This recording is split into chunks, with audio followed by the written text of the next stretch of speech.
सुप्रभातम विद्यार्थियों, आप सभी का कोटा विश्वविद्यालय के बीए द्वितीय वर्ष के प्रश्न पत्र द्वितीय में स्वागत है। आज हम सभी संस्कृत विषय के समास प्रकरण के बारे में पढ़ेंगे।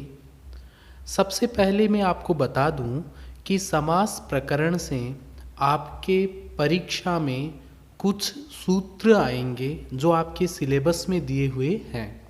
उन सूत्रों की आपको व्याख्या करनी होगी और उन सूत्रों के साथ कुछ पदों की रूप सिद्धियाँ भी आएगी। उन रूप सिद्धियों को आपको हल करना होगा।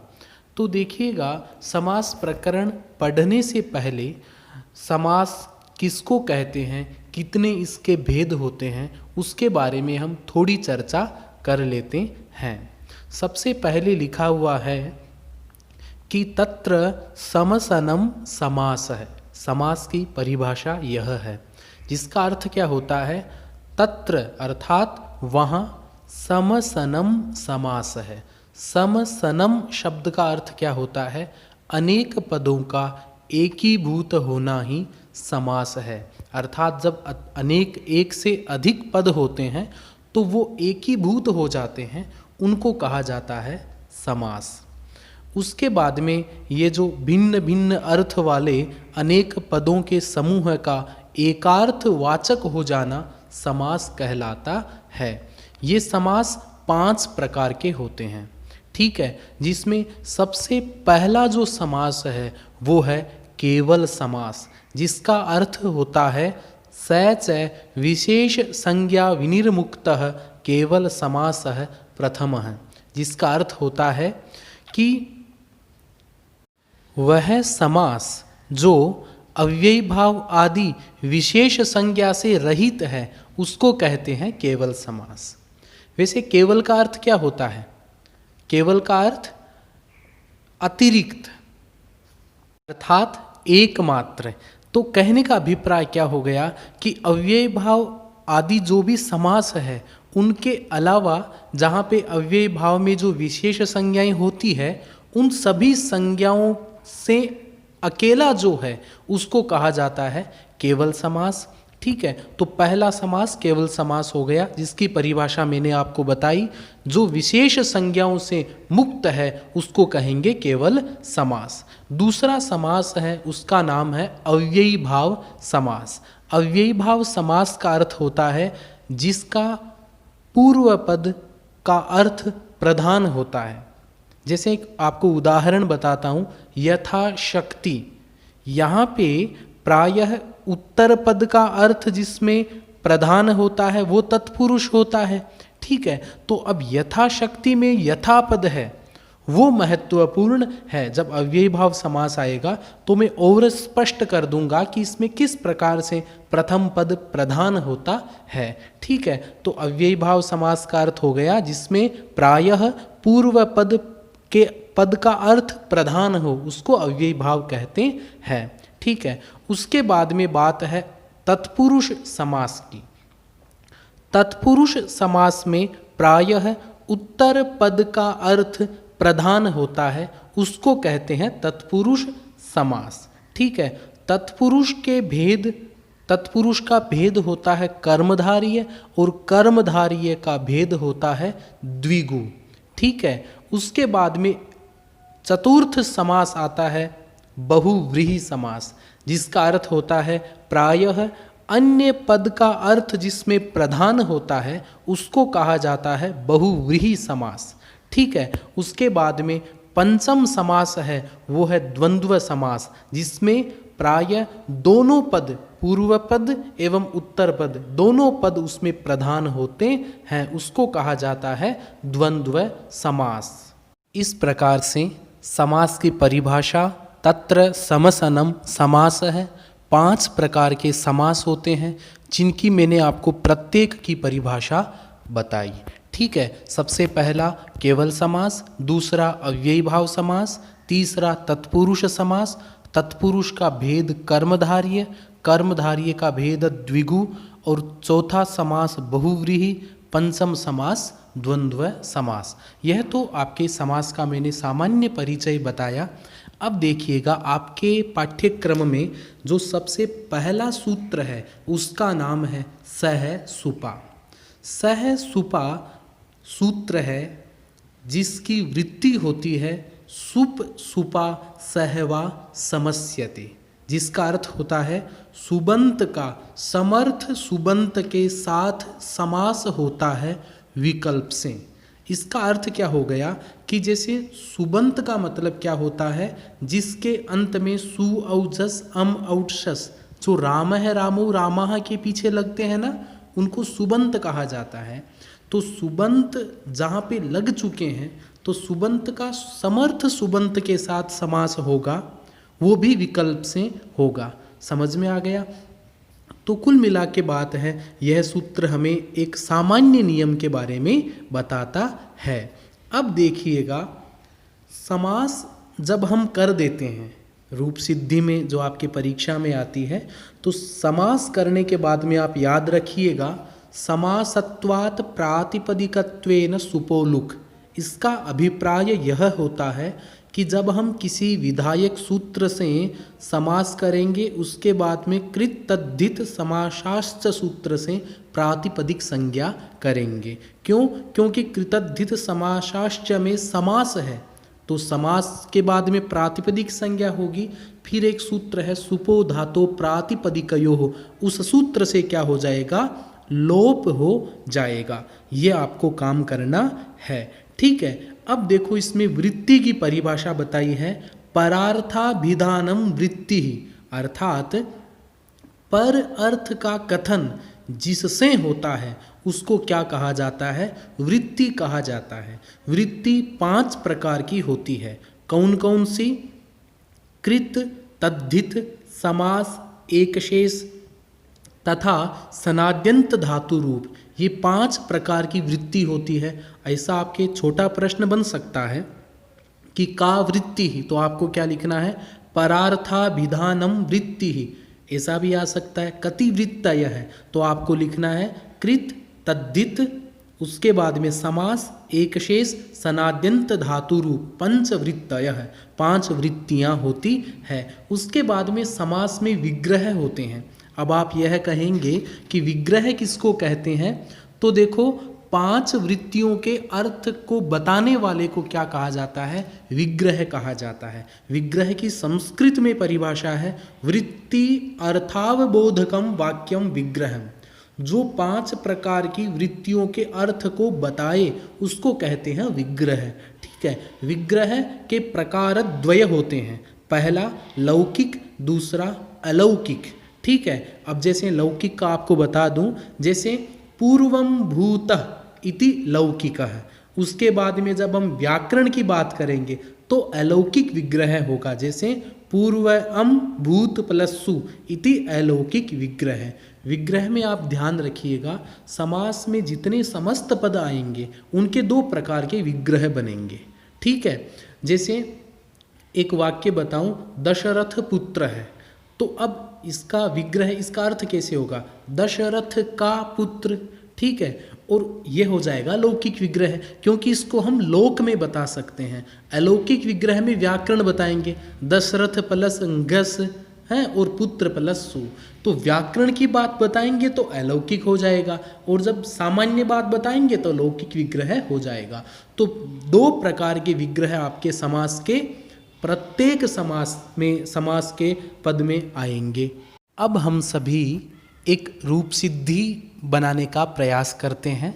उस जो समास का जो पद है उसका नाम है भूतपूर्व है। आपकी परीक्षा में भूतपूर्व लिखा हुआ आएगा। आपको सबसे पहले क्या करना है, कोई भी समास का पद हो उसके विग्रह आपको याद करके लिखने होते हैं। तो भूतपूर्व का लौकिक विग्रह, फिर अलौकिक विग्रह।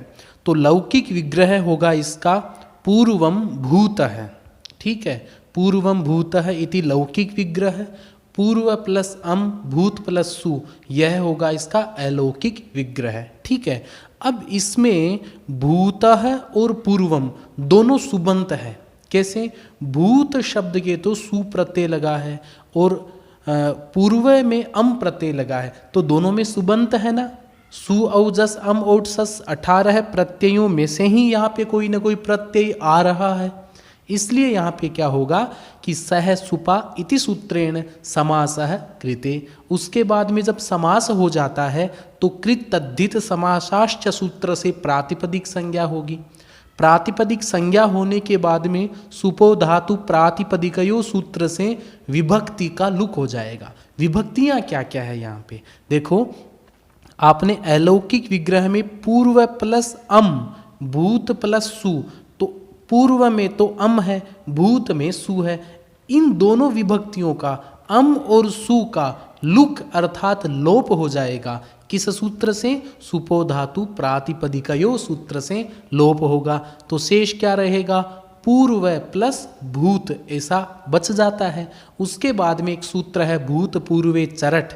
इस सूत्र से क्या हो जाएगा कि जो देखो पहले पूर्व आ रखा है फिर भूत आ रखा है, तो भूत है ना उसको उठा करके पूर्व के पहले लिख देंगे, है ना। इसको क्या बोलते हैं? पूर्व प्रयोग बोलते हैं। तो क्या स्थिति आ जाएगी? भूत पूर्व ऐसा आ जाएगा। उसके बाद में हम क्या करेंगे? एक देश विकृतम अनन्यवत की सहायता से यहाँ पे वापस कृतद्धित समाशास्त्र सूत्र से प्रातिपदिक संज्ञा करेंगे। सौज समौट से सु प्रत्यय आएगा। सु का यहाँ पे उ की उपदेश अजुनुनासिक से संज्ञा, तस्य लोप से लोप, सस दुशोरु सूत्र से स का रू, उ में से वापस उ की उपदेश अजुनुनासिक से संज्ञा, खरवसानियो विसर्जनीय सूत्र से विसर्ग हो जाएगा। तो क्या बनेगा? भूतपूर्व बन जाएगा। इस प्रकार से हमने केवल समास का एक सूत्र है आपके पाठ्यक्रम में सह सुपा, सुप सुपा सहवा समस्यते सूत्र पढ़ा। भूतपूर्व रूप सिद्धि हमने सह सुपा सूत्र की सहायता से बनाई। अब देखिएगा हम पढ़ेंगे अव्ययी भाव प्रकरणम। अव्ययी भाव की मैंने सबसे पहले अव्ययी भाव समास है उसका मैंने आपको अर्थ बताया था कि प्रायेण पूर्व पद प्रधान, पूर्व पदार्थ प्रधान है अव्ययी भाव है। अर्थात जिस समास में पूर्व पद का अर्थ प्रधान हो उसको कहते हैं अव्ययी भाव प्रकरण। अव्ययी भाव प्रकरण में जो पहला पद है उसका अर्थ वहाँ पर प्रधान होता है। जैसे इसका एक एग्जाम्पल ले लीजिएगा, यथाशक्ति। यथाशक्ति में यथा का अर्थ होता है अनुसार, शक्ति मतलब शक्ति, तो शक्ति के अनुसार यह पद बनेगा। जब तक आप यथाशक्ति में यथा को नहीं प्रयोग में लाओगे तब तक आपको पता नहीं चलेगा कि शक्ति यथा है या अति है या कम है। ठीक है, इस प्रकार से पूर्व पद का अर्थ यहाँ पे प्रधान होता है। अब देखिएगा आपके जो पाठ्यक्रम में जो सूत्र है वो आपके सामने उपस्थित है। सूत्र का नाम है, बड़ा सूत्र है, याद रखना है आपको, अव्ययम विभक्ति समीप समृद्धि विरिध्यर्था भावात्यया संप्रति शब्द प्रादुर्भाव पश्चाद्यथानुपूर्व्य योग पद्य सादृश्य संपत्ति साकल्यांत वचनेषु। यह सूत्र है। यह सूत्र करता क्या है? यह सूत्र भी क्या करता है? अव्ययी भाव समास करता है। ठीक है, समास विधायक सूत्र है। कहाँ कहाँ करता है, इसलिए इस सूत्र को आप समझो। ये क्या करता है कि जो विभक्ति, समीप, समृद्धि, विरिद्धि, अर्थ, अभाव, अत्यय, असंप्रति, शब्द प्रादुर्भाव, पश्चात, यथा, आनुपूर्व्य, योगपद्य, सादृश्य, संपत्ति, साकल्यांत, इन सभी अर्थों में ये सभी अर्थ आ जाए और इन अर्थों में विद्यमान अव्यय का सुबंत के साथ नित्य समास होता है। समझ में आ गया? उसको हम अव्ययी भाव कहते हैं। कहने का अर्थ यह हो गया कि ये जो है ना विभक्ति, समीप, समृद्धि, विरिद्धि, इनका मैं आपको एक एक अर्थ बताऊंगा। इन सभी अर्थों से युक्त जो अव्यय है उस अव्यय का सुबंत के साथ में समास हो जाएगा। और वह समास कौन सा होगा? अव्ययी भाव समास होगा। आपके समझ में आ गया? अब देखिएगा इसकी वृत्ति देख लो। विभक्त्यार्थादिषु, इसका अर्थ क्या हो गया? विभक्ति अर्थादिषु। इसका अर्थ हो गया कि विभक्ति आदि जो अर्थ है उन सभी अर्थों में वर्तमानम अव्ययम, अर्थात इन सभी अर्थों में जो विद्यमान अव्यय है, अव्यय का मतलब जिसका व्यय न हो, जिसमें रूप परिवर्तन नहीं होते हो, तो ऐसे अर्थों वाला अव्यय होना चाहिए। ठीक है, सुबंतेन सह नित्यम समस्यते, उसका सुप अंत वाले पद के साथ में नित्य समास हो जाएगा। सो अव्ययी भाव है, उसको हम क्या कहेंगे? अव्ययी भाव कहेंगे। समझ में आ गया? अब देखो यहाँ पे आया नित्य समास होता है, तो आपके मन में जिज्ञासा हो सकती है कि ये नित्य समास क्या होता है? नित्य समास तो फिर अनित्य समास भी होता होगा। तो मैं आपको बता दूं, नित्य समास के लक्षण द्वय होते हैं, दो लक्षण होते हैं। जिसमें विग्रह का अभाव हो उसको नित्य समास कहते हैं। ठीक है, और स्वपद के साथ विग्रह न हो और अपने पद के साथ में, अव्यय के साथ में जिसका विग्रह बैठ नहीं सके, उसको नित्य समास कहते हैं। ठीक है, तो दो प्रकार से होता है, जहाँ पे विग्रह नहीं होता है या अपने पद से अर्थ नहीं निकलता है, उसको क्या कहते हैं? नित्य समास कहते हैं। ठीक है, ये तो हुई नित्य समास की बात। अब मैं आपको बता देता हूँ इसकी रूप सिद्धियाँ आएगी। ठीक है, आपको पता चल गया कि अव्ययम विभक्ति सूत्र अव्ययी भाव समास करता है। चलो, पहला इसका अर्थ कौन सा है? विभक्ति। देखो सूत्र में देखो आप, विभक्ति, समीप, समृद्धि, ये सभी अर्थ है। तो पहला यह रूप सिद्धि बनेगी इसकी विभक्ति अर्थ में। विभक्ति अर्थ वाला अव्यय होगा, उस अव्यय के साथ में सुबंत वाले पद के साथ में समास होगा। समझ में आ गया विद्यार्थियों? विभक्ति अर्थ का उदाहरण है, क्या है इसका उदाहरण? अधिहरि। क्या उदाहरण है इसका? अधिहरि। ठीक है, चलो अब देखो, आप इसकी वृत्ति में देख सकते हैं, प्रायेण अविग्रहो नित्य समास है, प्रायेण अस्वपद विग्रहो वा, ये सभी नित्य समास के दो लक्षण बताए हैं। ये आप इसको पंक्ति को याद कर लेना, मैंने आपको समझा भी दिया। अब देखो रूप सिद्धि आती है अधिहरि, जो विभक्ति के अर्थ का उदाहरण है। देखो इस अधिहरि में बहुत सारे सूत्र लगेंगे। इन सभी सूत्रों की श्रृंखला में प्रथम सूत्र आता है प्रथमा निर्दिष्टम समास उपसर्जनम। यह सूत्र है ना, प्रथमा निर्दिष्टम समास उपसर्जनम सूत्र, यह उपसर्जन संज्ञा करता है। अब उपसर्जन संज्ञा कहाँ करता है मैं आपको बता दूं। यह करता है समास विधायक सूत्र में प्रथमा विभक्ति से निर्दिष्ट जो पद होता है उसकी उपसर्जन संज्ञा होती है। यह सभी विद्यार्थियों को पता होना चाहिए। उपसर्जन संज्ञा करने वाला सूत्र कौन सा है? प्रथमा निर्दिष्टम समास उपसर्जनम। कहाँ करता है? यदि समास प्रकरण में आने वाले सूत्रों में कहीं प्रथमा विभक्ति है किसी सूत्र में, और उस प्रथमा विभक्ति जहाँ पर है उस सूत्र से, उस सूत्र के पद से जो निर्दिष्ट पद है उसको हम क्या कहेंगे? उपसर्जन संज्ञा कहेंगे। आपके समझ में आ गया? ठीक है, अब देखो उपसर्जन संज्ञा हो जाती तो उसका परिणाम क्या होता है? उपसर्जनम पूर्वम, अर्थात समासे उपसर्जनम प्राक प्रयोज्यम। इसका इत्यधेः प्राक प्रयोग है। इसका अर्थ क्या होता है? जिसकी आपने उपसर्जन संज्ञा कर दी उसका आपको पूर्व में प्रयोग करना होगा। भले ही वो पद में लास्ट में रहे, अंत में रहे, परंतु आपको उठा करके आगे ही लिखना होगा। समझ में आ गया आपके अच्छे से? अब मैं आपको एक एग्जाम्पल बताता हूँ। देखो जैसे अव्ययम विभक्ति समीप सूत्र क्या करता है? समास विधायक सूत्र है ना, अव्ययी भाव समास करता है ना। ठीक है, अब इसमें जो अव्ययम जो पद है वो प्रथमा विभक्ति का है। कौन सी विभक्ति का है? प्रथमा विभक्ति का है।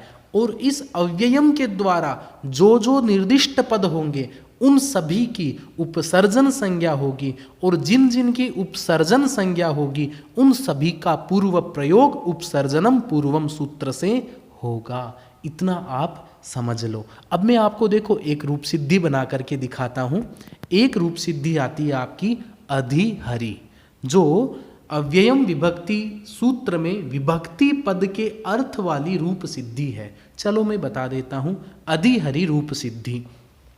मैंने क्या कहा था? रूप सिद्धि के दो विग्रह होते हैं। पहला विग्रह हरौ इति लौकिक विग्रह है। ये हरौ इति क्या है, लौकिक विग्रह है, और इसका अलौकिक विग्रह क्या होगा, हरि प्लस ंगी अधि, ये क्या होगा, इसका अलौकिक विग्रह है। समझ में आ गया आपके अच्छे से। अब देखो इसमें क्या है, अधिहरि का अर्थ क्या होता है, हरि में, क्या अर्थ होता है इसका, हरि में।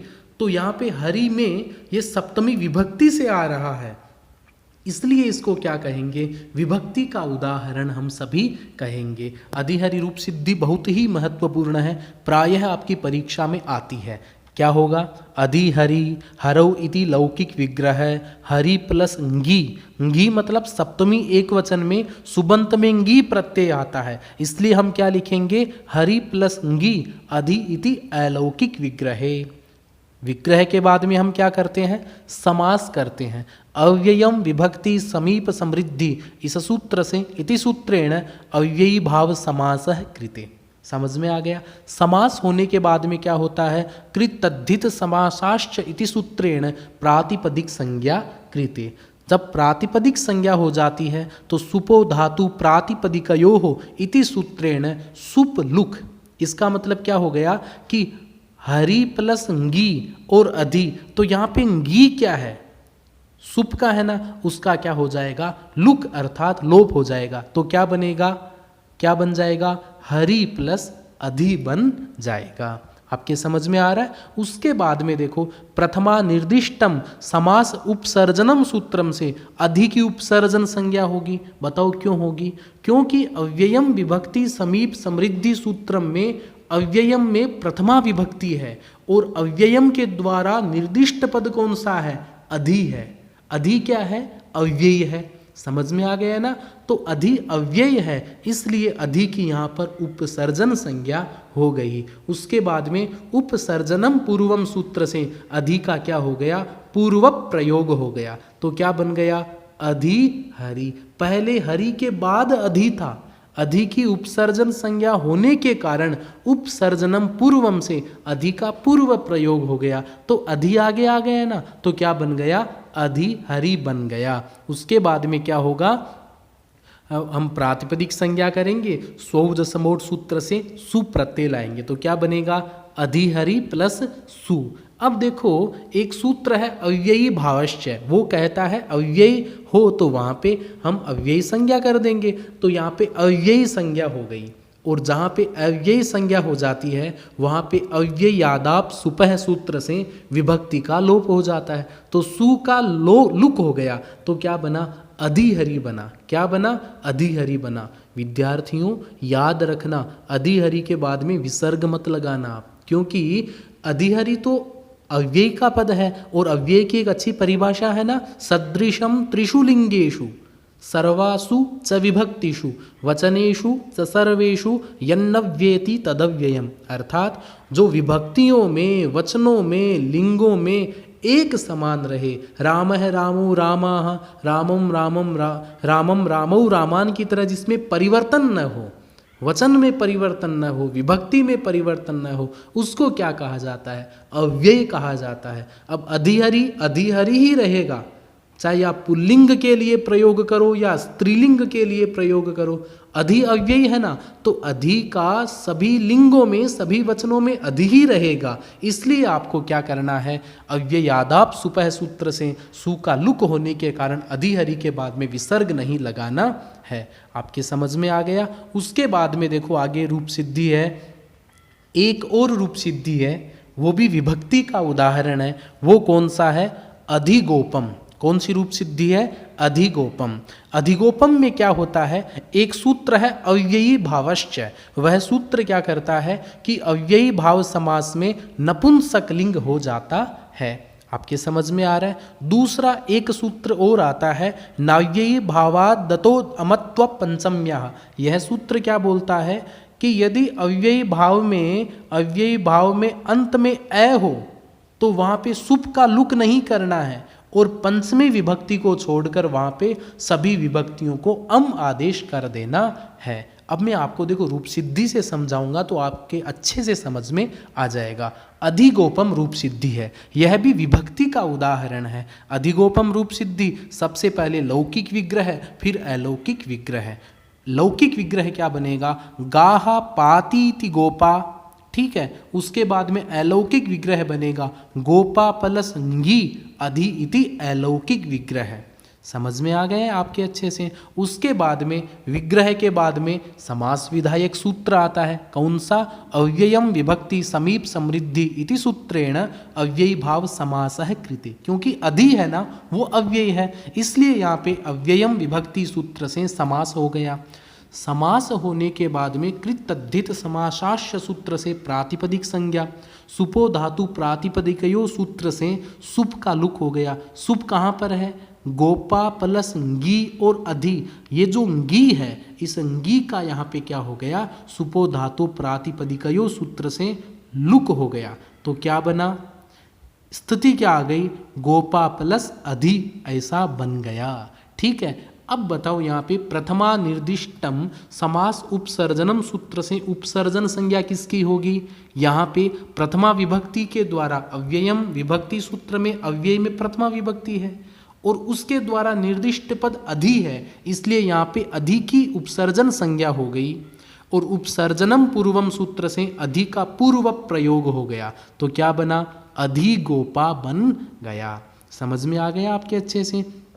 अधिगोपा बन जाने के बाद में अव्ययी भावश्च सूत्र है, वो क्या कहता है कि भले ही कोई सा भी लिंग क्यों न हो, परंतु अव्ययी भाव में तो नपुंसक लिंग होगा। ठीक है। जब नपुंसक लिंग हो जाता है ना, तो एक सूत्र है ह्रस्वो नपुंसके प्रातिपदिकस्य। वह सूत्र क्या बोलता है कि हमें ह्रस्व कर देना है यदि वहाँ पे नपुंसक लिंग कहा गया है तो देखो अधिगोपा में पा है, इसका ह्रस्व क्या होगा? पै होगा। तो क्या बना? अधिगोप बन गया।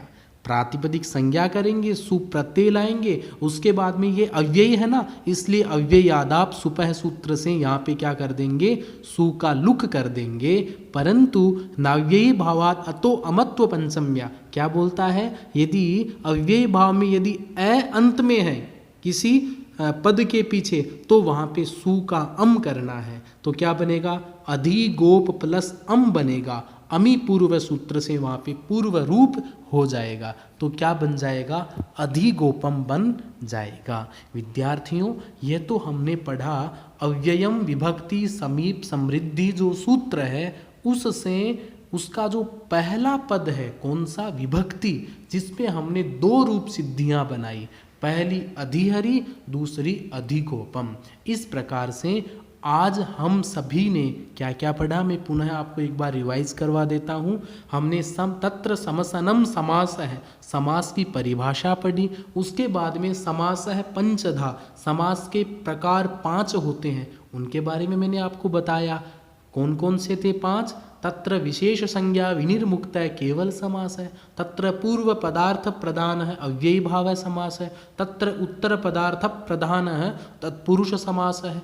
ठीक है। और तत्पुरुष का भेद कर्मधार्य, कर्मधार्य का भेद द्विगु, तत्र अन्य पदार्थ प्रधान है बहुव्रीहि समास, तत्र उभय पदार्थ प्रधान है द्वंद्व समास। ये मैंने आपको बताया समास के भेदों के बारे में। उसके बाद में हमने पढ़ा था सह सुपा नाम का सूत्र, जो कहता है सुबंत का समर्थ सुबंत के साथ में समास होता है। उसके बाद में हमने वृत्ति की परिभाषा, परार्था विधानम वृत्ति ही, 5 प्रकार की वृत्तियां होती है, कृत तद्धित समास सनाद्यंत धातु रूप, ये 5 प्रकार की वृत्तियां होती है।